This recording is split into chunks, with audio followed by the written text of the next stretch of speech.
A massive hood, a huge engine, a spacious cab, and a roomy sleeper. The classic American truck. In the late 1970s, Swedish manufacturer Volvo began producing trucks overseas, specifically for the North American market. A truck rolls off the assembly line every 10 minutes. A scale of manufacturing that calls for vast quantities of material. That's us moving a little over 850,000 different parts a day to the line to be consumed. Anything that holds up the assembly line threatens to delay production and must be avoided at all cost. The bunk manipulator has broke down on them. Maintenance cannot get it fixed. We'll start installing bunks by hand. Customers have a choice of more than 500 different colors for the cab and the chassis. The truck is roadworthy just one day after it rolls off the production line, once it's passed all the tests on the in-house test track.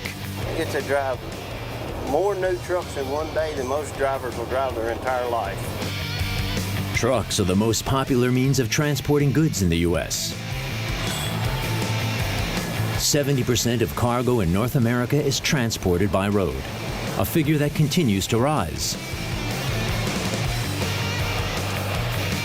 More than 500,000 big rigs with that distinctive huge hood have left the Volvo factory since the late 1970s.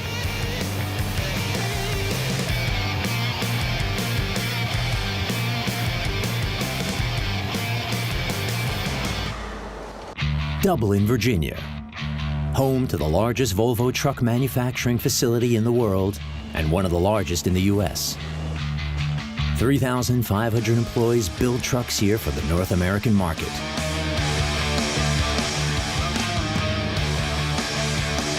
The flagship vehicle is the VNL. The long-haul truck comes in several models. The smallest model has a relatively modest cab. The biggest is the sleeper, the VNL 860, which has space for 2 bunks. It has a width of over 6.5 feet. The high roof model has an inside height of 8.5 feet. There's a choice of 11-liter, 13-liter, and 15-liter engines. Their power output ranges from 375 to 565 horsepower, depending on the application.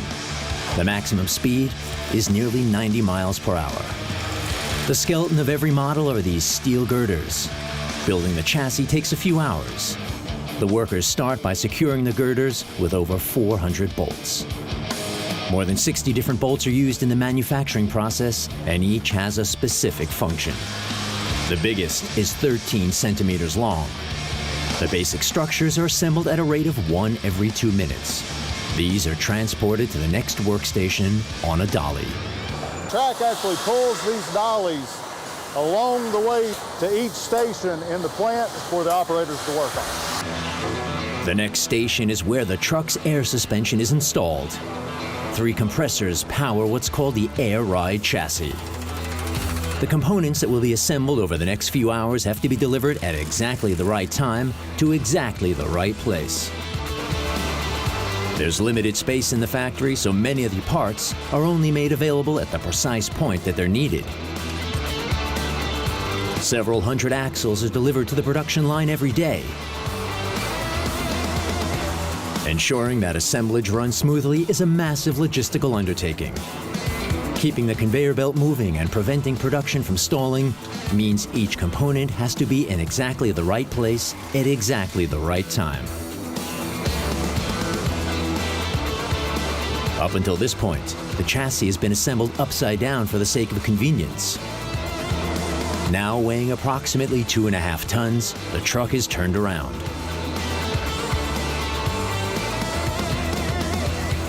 The next step is the installation of what's called the 5th wheel. That makes it sound superfluous, but in fact, it's a vitally important component. This is what we call a 5th wheel. It's not actually a wheel, but what it is, it's the locking mechanism for the pin on the trailer so the truck can pull the trailer. Once in use, these trucks will be transporting tons of cargo every day.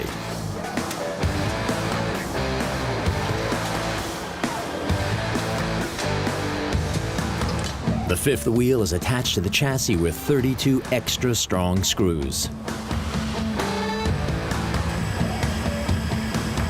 The entire chassis is then painted with a clear lacquer, making it durable and resistant. 10 minutes later, the frame is dry.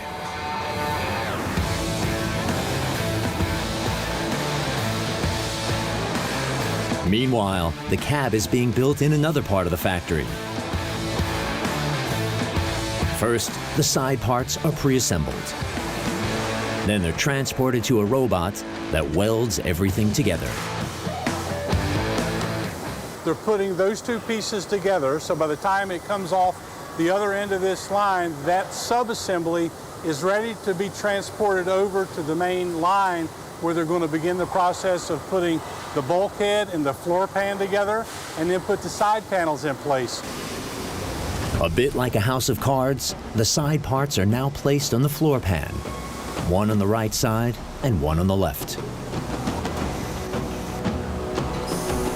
A worker fixes the sheets with a spot welder.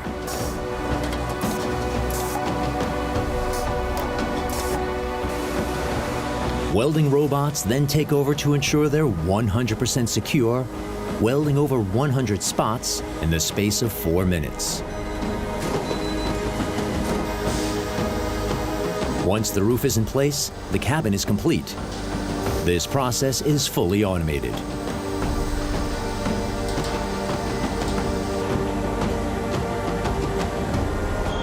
Next, the cab is coated to prevent rust. Before the painting process can begin, the workers manually seal all corners and edges of the cab with silicone to prevent moisture from seeping in.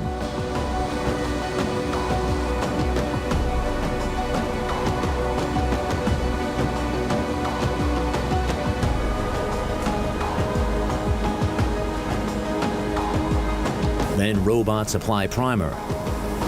All the cabs get the same gray primer, regardless what color will be applied later.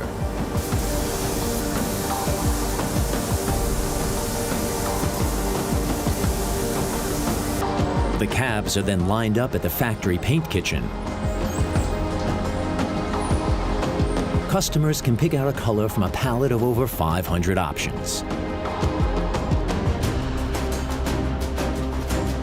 There are over 100 different shades of white alone. There is very little difference in the actual pigment of the color. It's really what the customer wants. So some customers have a very specific color that identifies their brand identity that they market. So that's the color that we go with and that they pick. But if you look at these two colors here, they're almost identical, but they are two different paint codes for two different customers.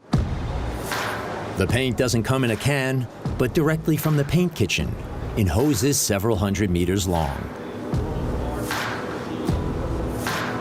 Every 4 minutes, around 7 liters of paint are pumped to the robots. Not a drop is wasted. Now push the paint to the robot. And then from the robot, we flush it out through solvent, comes back up these lines, and the solvent pushes all the paint back to the kitchen, and we'll reuse whatever paint we can reuse, and we also reuse the solvent. The kitchen is where the paint is mixed. Because the whole room is full of highly flammable paints and thinners, it is specially protected against fire and explosion.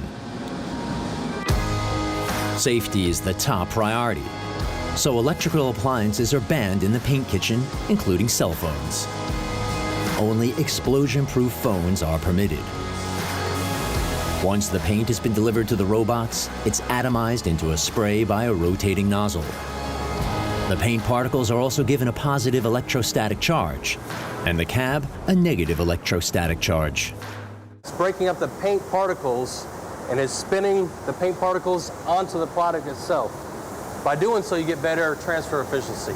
You use less paint. It takes 6 to 7 minutes to paint the cab, depending on the assemblage.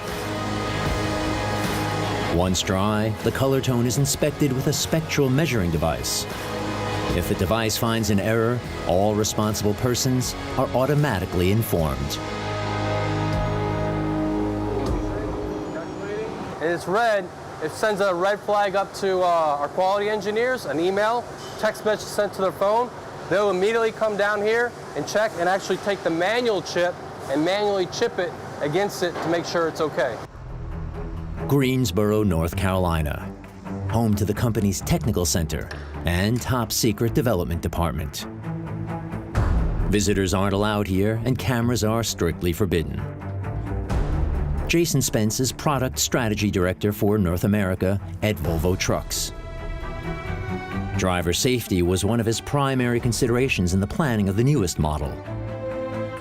After running numerous crash tests, he and his colleagues came up with a design that ensures maximum protection for the truckers in the event of an accident.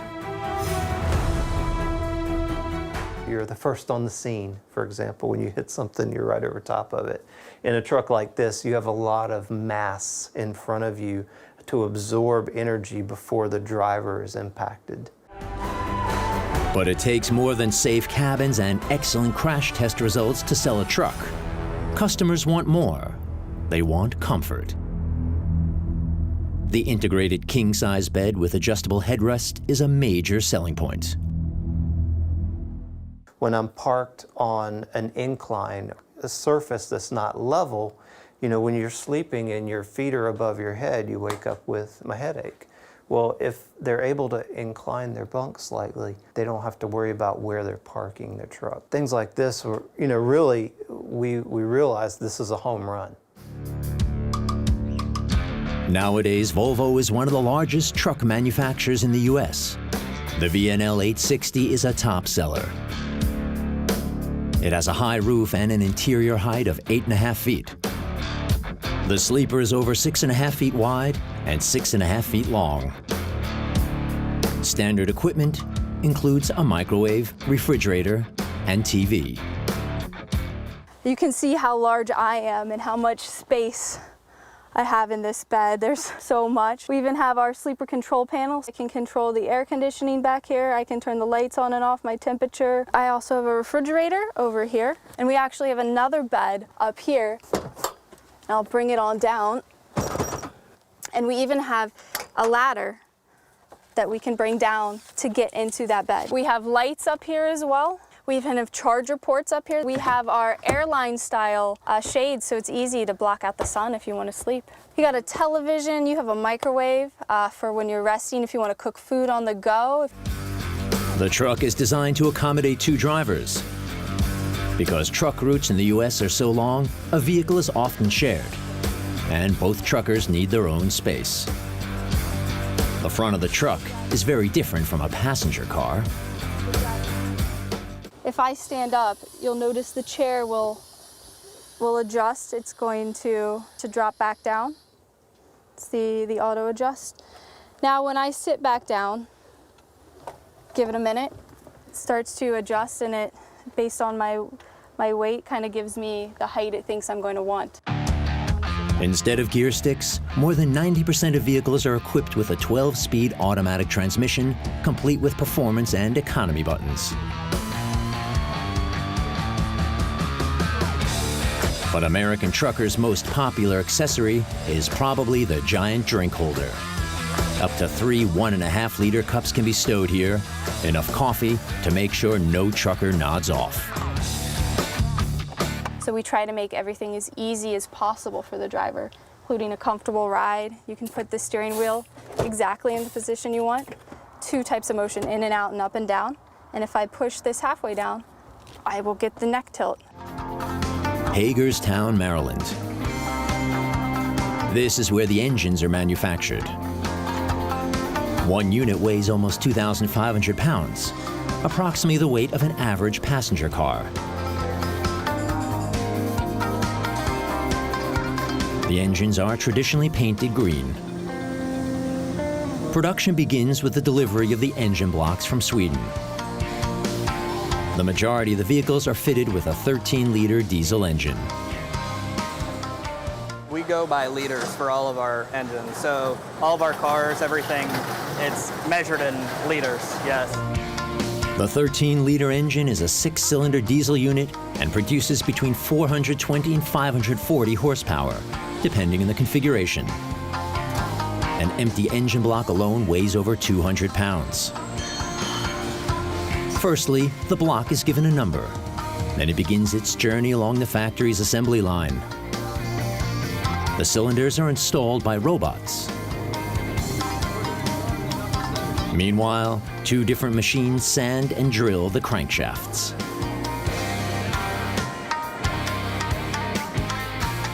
We have 2 drills. It's all based on cycle time. The cycle time is much longer to drill through the part than it is to mill the part. We can mill the part in 4 minutes. It takes us 10 minutes to drill it. The crankshaft is the heart of the engine. It's refined with an induction hardening machine from Germany that rapidly heats it to 1200 degrees and then quenches it with cold water. This makes the surface even harder and more resistant.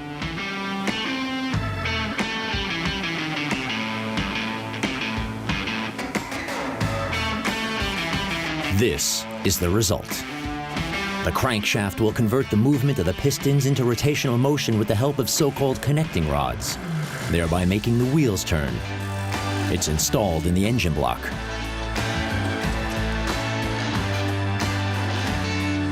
The next components to be put in place are the valves. These are oiled manually before being inserted. 4 per cylinder, a total of 24. The cylinder head is put in position with the help of a crane. The engine block is now complete. It's transported to the next station by what's called an AGV, an automated guided vehicle, which is basically a self-propelled robot.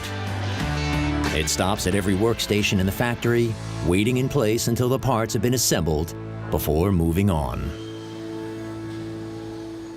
There's a guide wire in the floor. The guide wire is a way to communicate with the AGV. There's a sensor on the bottom of the AGV, and it holds the wire and it follows it the whole way around. The only time the AGV stops is if you're in front of it. There's a safety laser that will stop automatically. Or there's things in the ground called RFID tags, where the engine stops for each station so we can do the appropriate work onto it. When it's made it can manipulate. Every station you're going to see is moving and turning, and that's, again, that's for a position for the operators to be able to build appropriately at each station. In about 3 hours' time, the engine will be started for the first time. But before that, another 400 fixtures need to be mounted with the use of special tools, such as this electric ring spanner, which opens with the push of a button. In the past, the fuel line fittings had to be tightened by hand. The electric tool saves 70 seconds per fitting.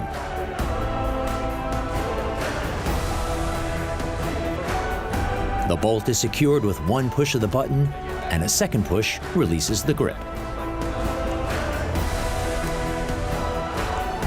So you can't get a normal gun on this because there's a line going in there. So when he tightens it, so as you can see, I can't get it out because that gap, as you can see there, see the gap is over here, I can't pull the line out. So this gun is used, it has a dual trigger, so go ahead, Barry. So he hits it again, I can pull it in and out. There's a specific torque for each screw on the motor. That's why employees use digital torque wrenches. These record exactly which screw on which motor has been tightened when and how tightly. All this information is sent to the central computer via Wi-Fi.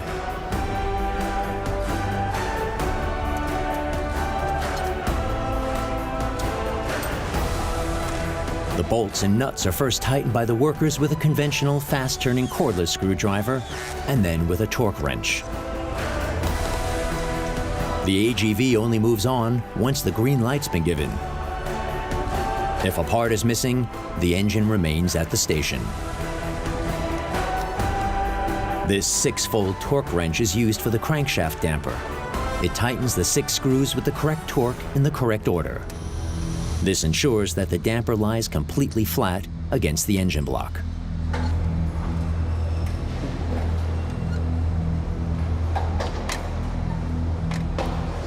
In the 13-liter crank damper, we have 6 fasteners.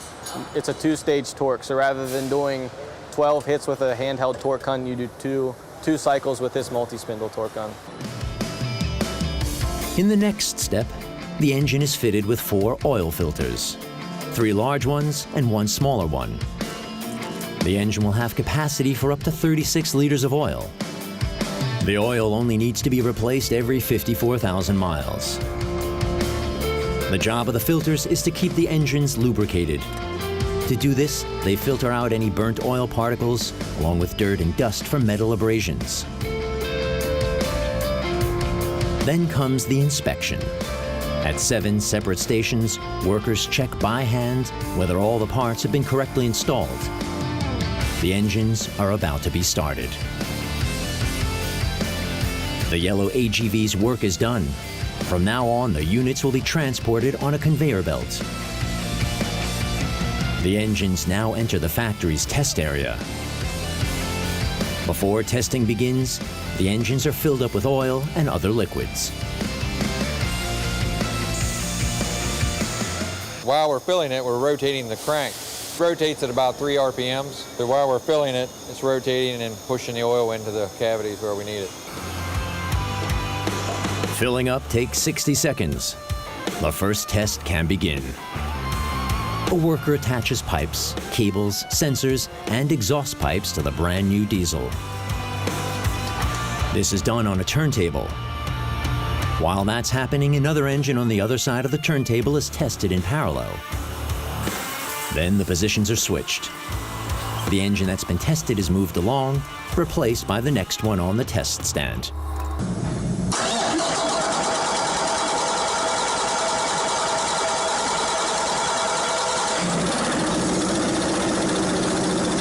I love this job. I wouldn't want to do nothing else, I don't think.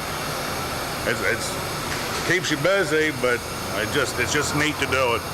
And it's a challenge every day to try to stay on the same pace. I really enjoy it.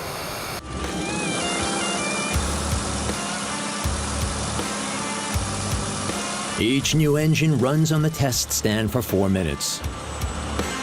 There's no time for it to warm up, which is why this is called the cold test. During every shift, at least one engine is randomly selected and taken off the assembly line. This engine is put through a hot test, tested for 22 minutes at every RPM range. If everything's working, the next stop is the paint kitchen. All the engines are painted green. Any parts that shouldn't be painted are taped up. Robots spray the engines in 2 paint booths. A lot of rust preventative as well that goes along with it.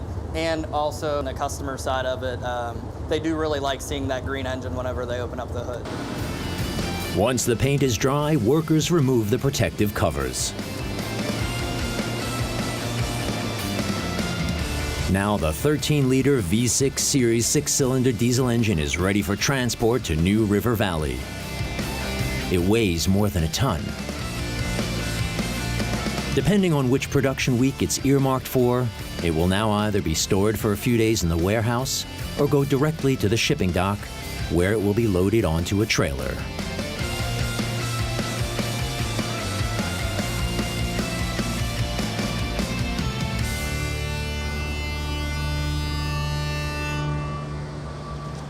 Monday morning. The early shift at the New River Valley plant is getting started. More than 300 truckloads of parts have to be unloaded per day. This is done at approximately 120 loading ramps around the plant. Only parts that are being stored temporarily are sent to the high bay warehouse. All other loads, such as the tires, are installed immediately, including the engines from Hagerstown. Forklift trucks take them directly from the loading ramp to the assembly station.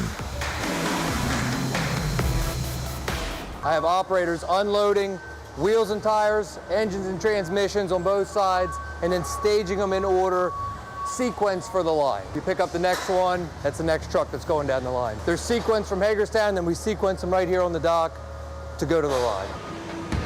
Meanwhile, small parts are delivered in standardized wooden crates and brought to the high bay warehouse.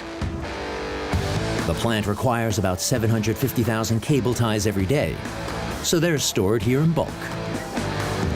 Logistics specialists distribute them in small quantities to the respective assembly stations.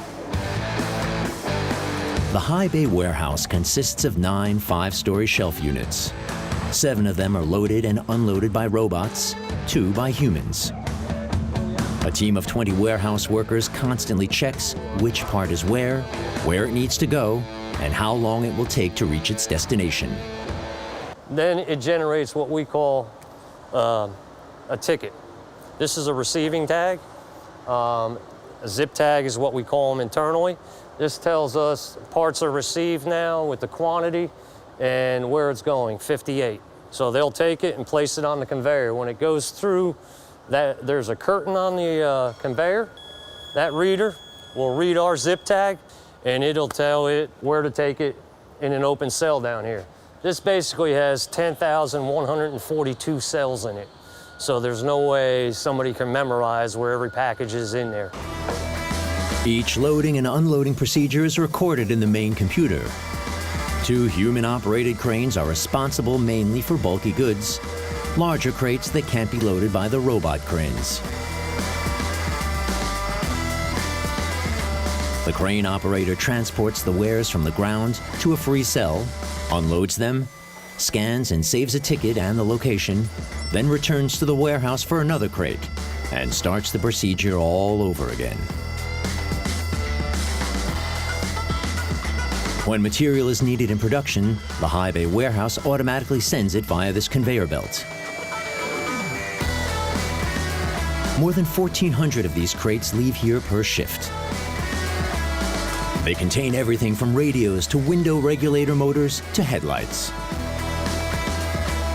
The warehouse is restocked at the same rate as it's emptied, so that the shelves are always full. We have 5 haulers per shift that do nothing but pick parts off of the end of this conveyor, and they take it to the use point where the part's consumed on the line. There is just over 15,000 different part numbers that go onto the truck. That's us moving a little over 850,000 different parts a day to the line to be consumed. Still, there's always a screw or something or other missing here and there. That's where the so-called hot part runners come in, like Mike. He fields emergency calls from the various stations and then fetches the missing parts. Every part, however tiny, is crucial to the production process. They would miss, and that would shut the line down and prevent the trucks from continuing to be built. Mike has to know exactly where each part is stored. He often has just minutes to locate it before production runs into a serious problem.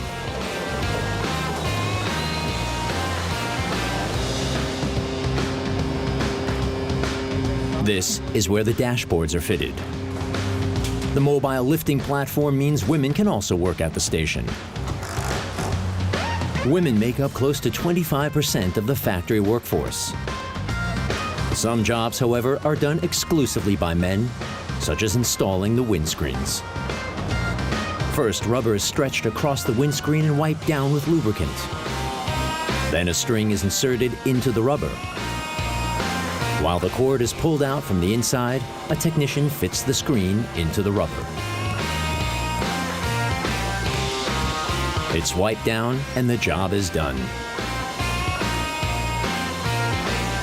The next step is to fit the seats.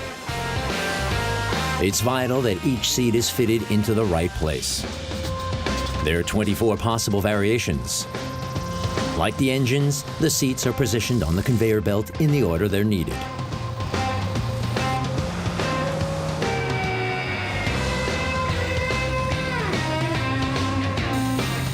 The door panels, loudspeakers, side windows, and window regulators come next. The cabin moves along the main assembly line at a speed of 3.5 feet per minute. It passes through 56 different workstations as it's assembled piece by piece, including the steering wheel and storage compartments. The workers install a total of 750 to 900 parts in the cab. The large refrigerator is a particular highlight. This is a refrigerator installed in the unit. You can see it got a lot of storage space inside the unit for the driver. It's really, really good on drivers that take along over the road trips. In the meantime, the power supply has also been installed. An employee now checks every single switch. Everything works perfectly. But a stressful situation is brewing at the next station where the bunks are being fitted. The crane is defective. The bunks have to go in the trucks, but the robot is on strike and can only be serviced when all circuits have been switched off.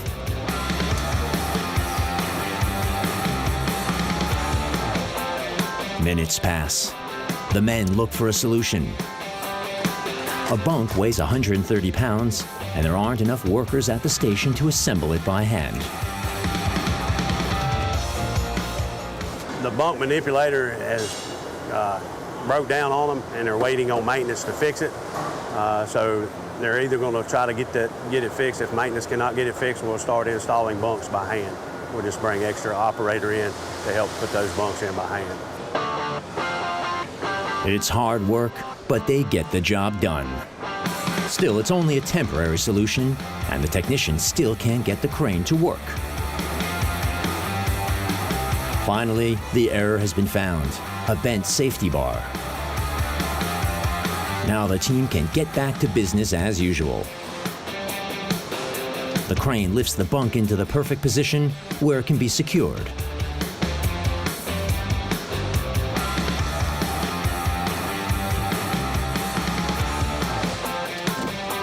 More than 160 forklifts and transport vehicles are in operation every day at the factory. Stop signs that are operated manually ensure that people can move around the plant safely. We have a lot of vehicular activity inside the plant. We have virtual stop signs where if there's going to be a cross point between the lines, you literally hit a button and a virtual stop sign comes on. It stays on for 30 seconds to give time for the engine or transmission to cross over to this point.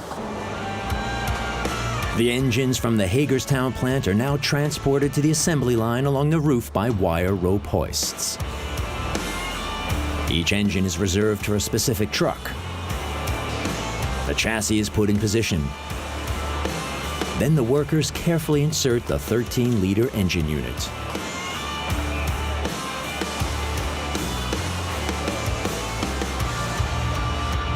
Once it's installed, a huge coolant radiator is put in place.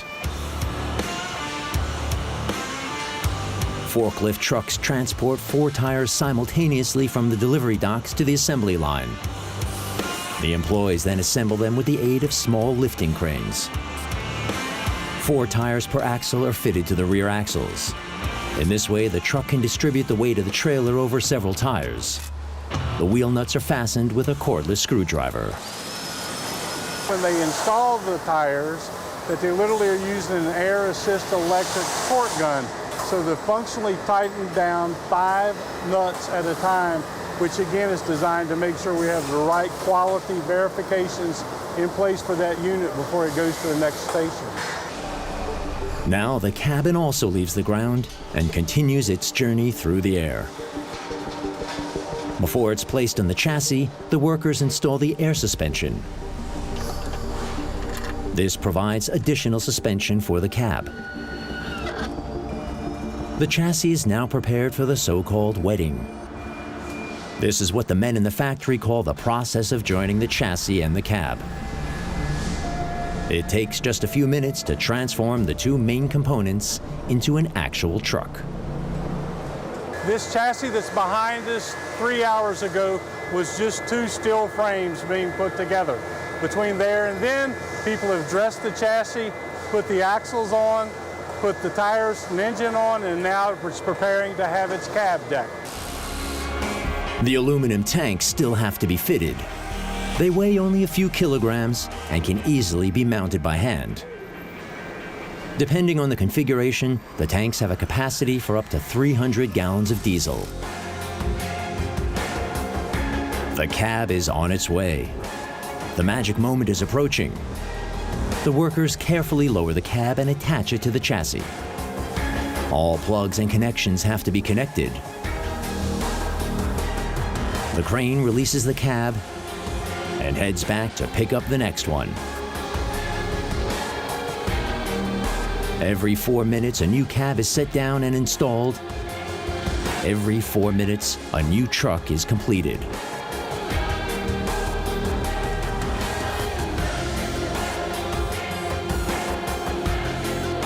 Then comes the hood, the truck's defining feature.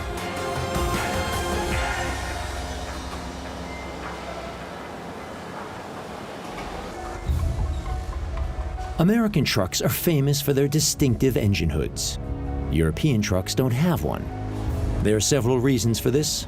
On the one hand, it's a matter of tradition, but in Europe, there's also a maximum truck length. In the US, that classic American adage still applies: the bigger, the better. Before the hood is closed, the workers always knock on it 4 times. Here's why. They knock 4 times on the hood because they want to make sure there's not anybody inside the hood working. It gives their colleagues a notice that they're getting ready to close the hood. Once the radiator grille is in place, the truck is complete.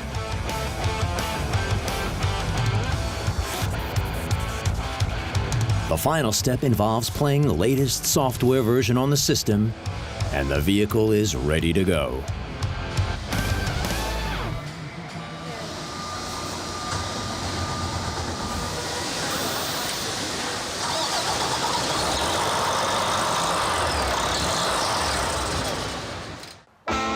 Now it heads to a technical inspection.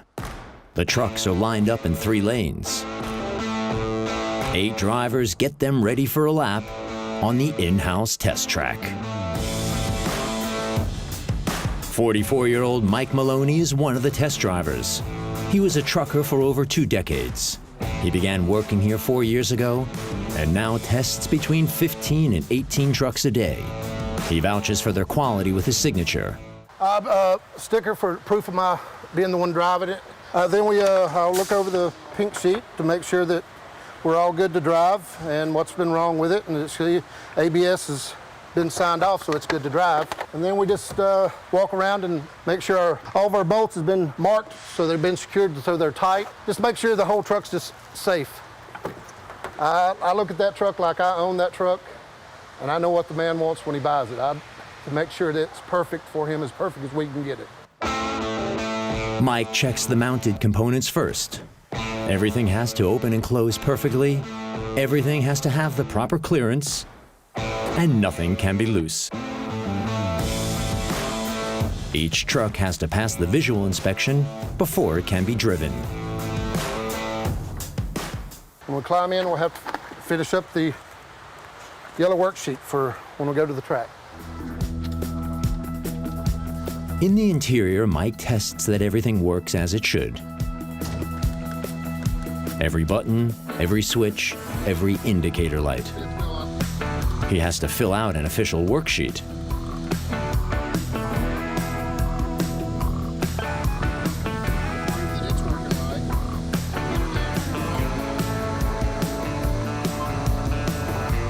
The test track is part of the factory premises. Another test driver is already doing laps. He's known as ZZ Top because of his beard. His driving technique is legendary. No one can complete the circuit faster than he can. There's a strict speed limit on North American highways. Mike drives over that limit pretty often. I get to drive more new trucks in one day than most drivers will drive their entire life. I want to get it up to a certain speed. Right now I will check and make sure there is no vibrations. I want to make sure that the engine brake is going to work, which you can feel that. When I'm in a turn, I want to make sure that the rollover valve is going to work and it will shut the engine down if I get in too much of a rollover. A test drive comprises 4 laps, covering about 6 miles. When it passes, the truck gets its stamp of approval and is ready to hit the highway and head to its buyer. Several hundred trucks are dispatched from the factory every day.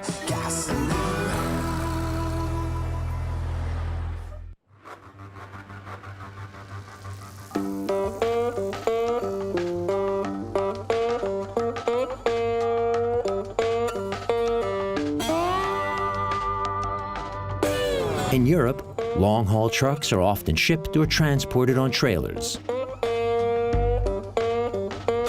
But because the distances in the U.S. are so huge, the manufacturers come up with a different system.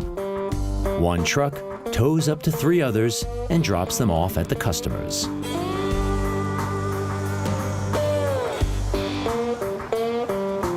The workers mount an orange-colored coupling onto the trailer coupling, the so-called fifth wheel, and attach a truck to it.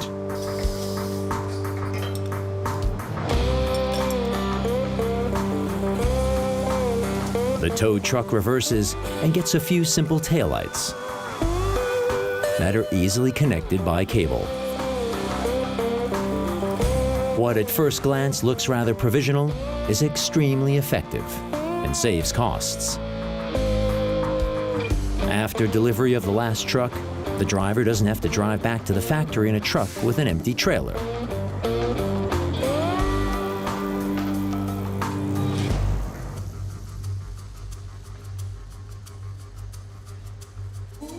Well, as you can see, the trucks are stacked, and then after they deliver the last tractor, which is the one that's hauled the others, then that driver is going to get an airplane, fly back to the New River Valley, and then be assigned the next truck, so he will be delivering somewhere.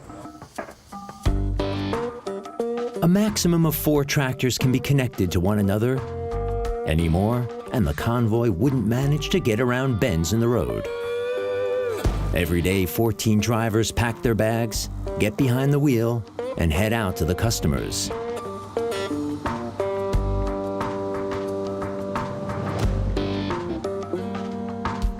These 3 new tractors will be in Canada tomorrow.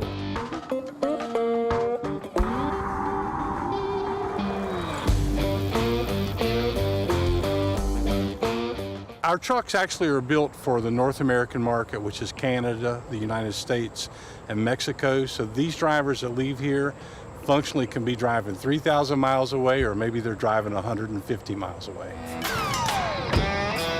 From above, the plant's welcome center looks like a gigantic company logo. A very special guest is visiting today. Chuck Wilson and his wife might look like average tourists, but Chuck is probably the plant's most famous customer. In the past 35 years, he's probably bought more trucks here than any other customer. When we sold the company, we had about 750.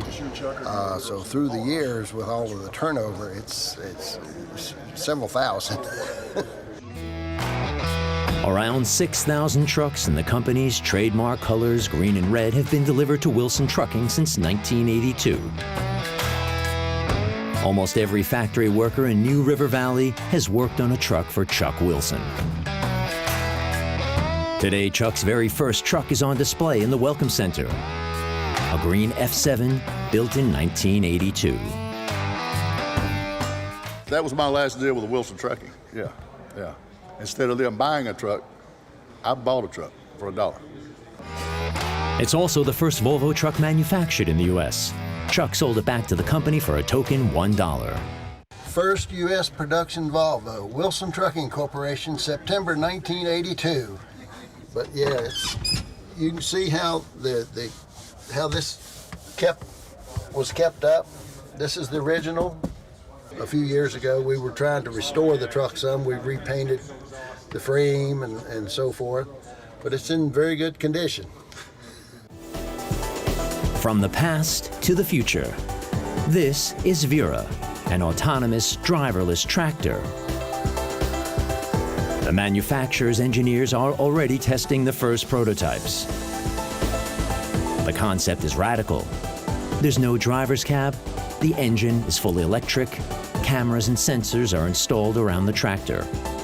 Vera is wirelessly connected to a control center, which monitors location, battery charge, and other parameters. The vehicle is intended for use in enclosed areas such as ports and logistics centers.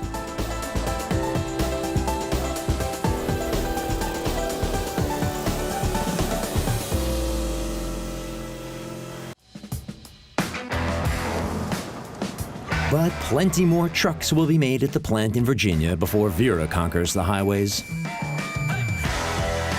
The long distances that need to be covered have prompted many truckers in the U.S. to give up their homes and actually live in their vehicles all year round. Like Ken and Beth Zeldin. Their truck is well known across the country. It's been dubbed Kermit for obvious reasons. The couple love long journeys, and that makes them popular with haulage companies with far-flung customers. In addition to the double bed at the rear, the apartment has a microwave and 2 refrigerators. And behind the passenger seat, there's even room for Stacy the dog. The couple has lived on the road for the past 6 years. I'm proud. When I drive in someplace, security looks at that name and he says, "Are you Ken?" And I can say, "Yes, I am Ken. This is Kermit."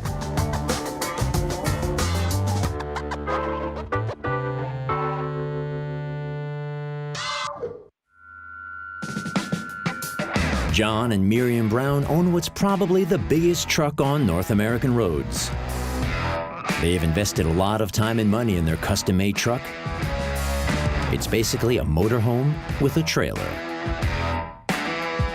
We wanted to travel. We wanted to spend all of our time together. Yep. And it definitely fits the bill for both of those. We had planned to do it for a year. Here we are 14 years later. As far as I know, we're the only V&L style Volvo in North America that runs the 20,000-pound steer axle and the 425 steer tires. You'll notice we've got the RGN ramps for removable gooseneck trailer. As you can see, the back's all been customized. And there's our ladder to gain access to the top where we keep our surfboards and things.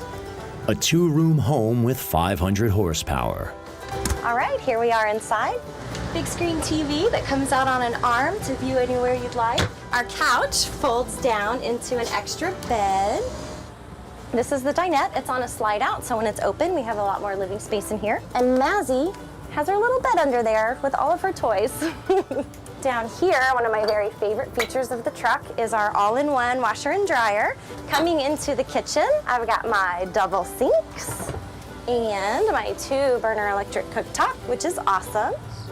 After our first year in trucking, we realized that if we were going to stay in it, we needed to find a way to be more active and make better eating choices. Yeah. And we wanted to stay in it. We love trucking. And we love trucking, Yeah. so this was the only way to do it for us. Every year we say, well, we still like it. It's still a good way to live a life, so. We make a good team. Yeah.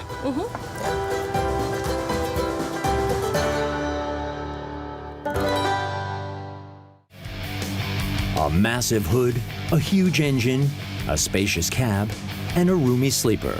The classic American truck. 3,500 people work in the huge factory in New River Valley, Virginia. A new truck rolls off the assembly line every 5 to 10 minutes. More than 300 trucks deliver materials and components every day. Demand is huge. 750,000 cable ties alone are used on a daily basis. Customers have a choice of more than 500 different colors for the cab and the chassis. It takes just 12 hours to build a new truck with some 2,800 individual parts. The final inspection takes place on the in-house test track. Every truck has to pass the endurance test over 4 rounds before delivery. In the past few decades, more than 500,000 trucks have left the factory in Virginia and thundered along the highways of Canada, Mexico, and the United States. Extra, extra large trucks made in the USA.